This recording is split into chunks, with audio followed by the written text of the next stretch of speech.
선생님 안녕하세요. 오늘은 2023년 개묘년 대한민국 국운을 말하다는 주제로 선생님 예견을 듣고자 이렇게 방문을 하였습니다. 우선 선생님 소개 인사 부탁드립니다. 안녕하세요. 신의 길을 가고 있는 삼조고 연합회 강화지회장 강신선입니다. 오늘은 총 6분야의 주제를 준비했는데요. 첫 번째 정치입니다. 불법과는 절대 타협하지 그렇죠. 저는 상당히 순기능적 영향을 미쳤다고 봅니다. 그러니까 정부를 강하게 규탄하는 피켓을 낮부터 집회가 계속됐고 비까지 내리면 모일 거라고 예고가 됐었습니다. 아직까지 별다른 충돌은 다행히 일어나지 않았습니다. 뭐 얘기한 것 보면 불법과는 절대 타협을 하지 않겠다. 대통령의 운세 및 국민들의 행동 방향에 대해 어떻게 생각하시나요? 2023년 개묘년에는 대통령님 운세가 참 삼재랑 엮여 있어요. 우리 윤 대통령님 같으신 경우에는 지금 이제 들어가시는 삼재가 올해 이제 끝나시고 2023년에는 늘삼재로 들어가시거든요.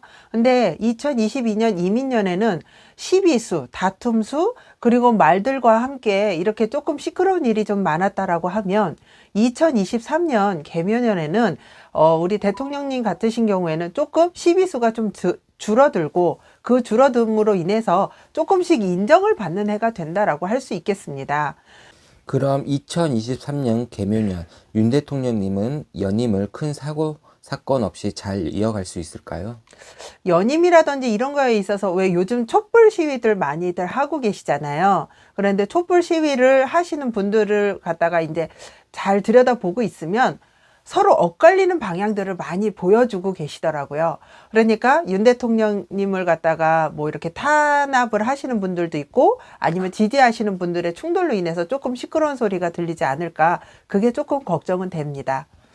제가 보기에는 잘 이어가실 수 있을 거라고 보여집니다. 왜냐하면은 아직까지는 정치에 입문하신 지 얼마 안 되신 상황에서 대통령님이 되셨잖아요. 그러니까 정치에 대해서는 이제 조금 알아가신다라고 보여지시거든요. 그러니까 2023년 개묘년에는 연임에 대해서 확실하게 자기 정치권의 색깔을 갖다가 비춰보실 수 있는 해가 되실 수 있을 것 같습니다. 두 번째 경제입니다. 올 상반기 국내 주식시장은 시작 후 우크라이나 상승, 글로벌 공급망 문제와 함께 인플레이션이 부추겼고 지난달엔 미국의 물가 폭등에 따른 자이언트 스텝에 경기 침체 우려까지는 1033.98에서 745.44로 지난달에는 전 세계 이달은 금리 인상과 경기 침체 우려로 그나마 참는 사람들이 별로 없었습니다. 요즘 말에는 물가, 부동산, 주식 및 투자 등등에 관한 전반적 경제 흐름에 대해 어떻게 예견하시나요? 올해는 2022년 이민년에는 조금 힘들었다라고들 다 보실 수 있어요. 경제적으로 봤을 때, 전 정권에서 뭐 부동산이라든지 이런 쪽에 너무 얽매여 놓은 게 많다 보니까, 부동산 쪽에 자금이 묶이고 부동산이 원활하게 이렇게 매매도 안 되고 전세도 안 되고 다 이제 경제적으로 힘든 상황이었잖아요. 근데 2023년 개묘년에는 전 세계적으로 코로나 시국을 갖다가 종전을 하기 위해서 조금씩 개방의 문을 열고 있거든요. 수출이 되거나 수입이 안 됐던 물건들조차도 다 잘 이제 원활하게 되다 보니까 이제 2023년 개묘년에는 금전적인 것도 경제적인 흐름도 많이 원활해지고 있는 걸로 보여집니다. 주식이라든지 이런 것도 많이 내려가 있는 상황이니까 이제 조금씩 부동산 시장, 주식 시장도 이제 상승세로 보여집니다. 그럼 이번 연도에는 부동산, 주식, 코인 투자 등이 사건, 사고 등이 많아 힘든 한 해였는데요. 2023년 개묘년에 특히 기대해도 되는 분야가 있을까요? 2023년에는 부동산 시장이 조금씩 열린다라고 보실 수 있습니다. 주택 매매라든지 이런 걸로 인해서 이율이 많이 올랐잖아요. 근데 이율 조정도 들어가실 거고, 그 다음에 주식 시장도 경제적인 흐름이 원활해지면 수출, 수입이 원활해지면서 주식 시장도 이제 활발해지는 걸로 보여집니다. 제가 보기에는 주식이라든지, 그리고 2022년, 이민년에는 코인으로 인해서 많은 분들이 힘들어지셨었잖아요. 근데 주식과 같이 코인도 많이 상승세를 타는 걸로 보여지십니다. 그럼 2023년 개묘년 한국이 특별히 잘 지내야 하는 국가와 조심 견제해야 할 국가는 어떻게 생각하시나요? 한국이 잘 지내야 되는 국가는 이렇게 들여다봤을 때는 동남아시아, 베트남, 라오스, 캄보디아, 그 다음에 인도를 갖다가 주목할 수 있습니다. 지금 봤을 때 견제해야 될 국가는 중국이 아닐까 싶습니다. 전 세계적으로 이제 저임금 쪽으로 가다 보니까 공장이 중국에 많이 들어가 있잖아요. 근데 이제 코로나 때문에 그 직원들을 갖다가 너무 가둬두는 걸로 인해 가지고 생산도 안 되고 있고, 이제 조금 힘들어지게끔 이제 직원들을 탄압을 하고 있잖아요.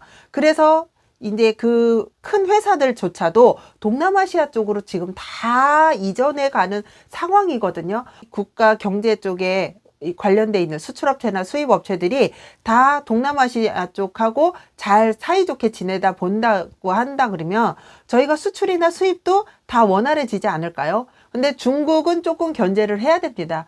공장을 갖다가 다 이전하는 거에 있어서 가만히 놔두지는 않을 거란 말이에요. 그러니까 견제를 해야 되는 나라는 중국이고요. 잘 친해져야 되는 국가는 저희가 봤을 때는 동남아시아와 인도 쪽을 갖다가 잘 지낸다라고 하면 저희 경제 발전에도 좀 큰 도움이 되지 않을까 싶습니다. 세 번째, 국가 안보입니다. 러시아랑 우크라이나 전쟁이나 중국의 전체주의적인 흐름이 강화되면서 북한이 어떤 행동을 해도 러시아와 중국이 국제사회에서 보호막 역할을 해줄 수 있는 국제환경이 조성됐기 때문에 도발을 하기에 부담이 덜한 상황이죠. 북한과의 관계 및 국가의 안전 어떻게 생각하시나요? 북한은 이렇게 들여다보고 있으면 뭔가 변화를 주거나 아니면 체제적으로 보안을 유지가 필요할 때는 꼭 미사일을 쏩니다. 아니면은 다른 나라를 비방을 하죠. 북한의 체제가 조금 안정화가 돼야지만이 우리나라 국가도 안전하지 않을까요? 제가 봤을 때는 북한에서의 변화를 갖다가 잘 주시를 한다라고 하면 저희 국가도 안전에는 이상이 없을 것 같습니다. 네 번째, 천재지변 및 사건 사고입니다.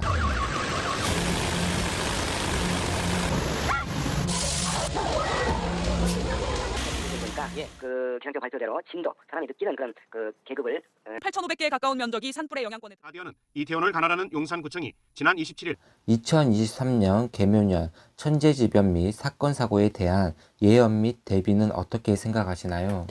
네, 2022년 이민년에는 천재지변보다는 인재가 더 많았다라고 볼 수 있겠습니다. 저희 나라 기상청이 예언율이 이제 80%까지 올라갔잖아요. 그래서 기상청의 얘기를 잘 듣고 대비를 한다라고 그러면 나쁠 것은 없습니다.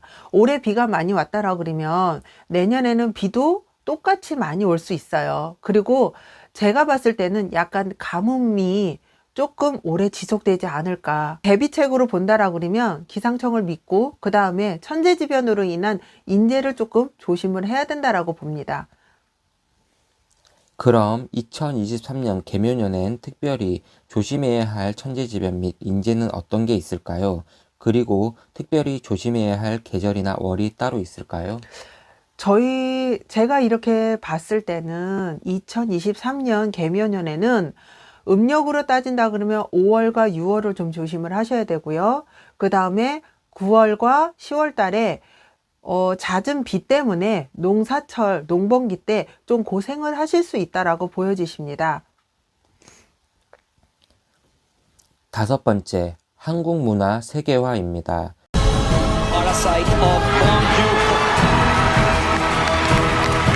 12살의 나이에 영화 감독이 되기로 마음먹었던 어리숙한 영화감이었습니다. 야정윤 범미나리. 네, 한국인의 음악이 서로 다른 언어와 문화를 넘어서 전 세계 많은 분들께 닿을 수 있습니다. 박장원, 송킹호. 한국 문화의 여러 방면으로 폭넓은 발전과 성공에 이어 2023년 개묘년 한국 문화의 세계화는 계속 이어지고 어떤 방면으로 더 발전과 성공이 이어져 갈지에 대해 어떻게 생각하시나요? 한국 문화의 세계화 참 좋죠.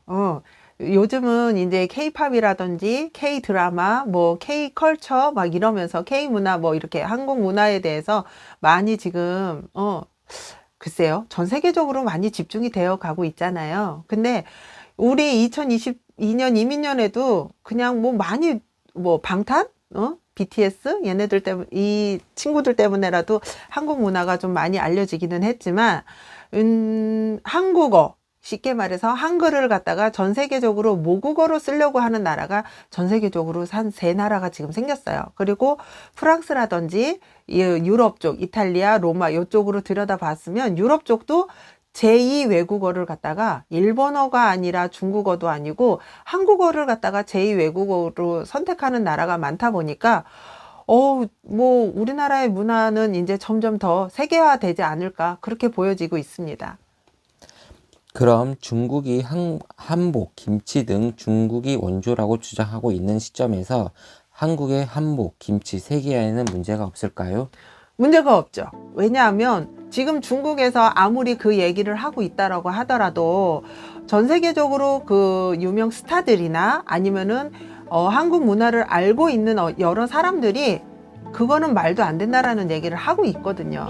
유명인들조차도 김치는 한국이고 그 다음에 한복도 이제 모방을 하고는 있지만 비슷은 하죠. 옛날에 신라시대 때 의복하고 중국의 의복하고는 좀 비슷한 거는 있지만 그 다음에 갓을 쓰고 그 다음에 지금의 한복으로 보여지는 것들은 조선시대에 이루어졌거든요. 근데 그런 거는 중국에서는 나오진 않았고 고름조차도 그 문화에는 없는 걸로 봤거든요. 그리고 문화적으로 아니면은 전 세계적인 유럽이나 이런 쪽의 문화를 들여다보면 그 역사 속에서도 한복은 한국으로 이렇게 되어 있는 게 역사에 증명이 되어 있기 때문에 중국이 아무리 주장을 한다라고 하더라도 아마 우리나라의 문화에 대해서는 더 이상은 더 왈가왈부할 수 없는 걸로 저는 봤습니다. 6번째, 대한민국 국민으로서 마음가짐인데요. 대한민국 국민으로서 어떠한 마음가짐을 가져야 하나요? 2023년 개묘년에는 대한민국 국민으로서 정치적으로 이렇게 불안정한 거를 갖다가 믿고 기다려 주시고 전 세계적으로 한국적인 문화가 더 전파될 수 있도록 조금 기다려 주시는 그런 시간을 가지셨으면 좋겠습니다. 2023년 개묘년에는 대한민국 국민으로서 조금 기다려주는 해로 이렇게 보시면 될 것 같습니다. 마지막으로 2023년 개묘년 대한민국 전체적인 국운을 한마디로 표현한다면? 한마디로 표현한다라고 그러면 발전하는 대한민국, 그 다음에 이제 왜 위기 때 되면 대한민국 그 국민들의 그 화합된 그런 거를 볼 수 있잖아요. 2023년 개묘년에는 화합된 그리고 변화되는 대한민국이 됐으면 좋겠습니다. 그리고 변화되는 것을 보았고요. 마지막 질문까지 성실히 긴 시간 동안 함께 인터뷰에 응해 주시고 귀한 시간 내주셔서 감사합니다. 감사합니다.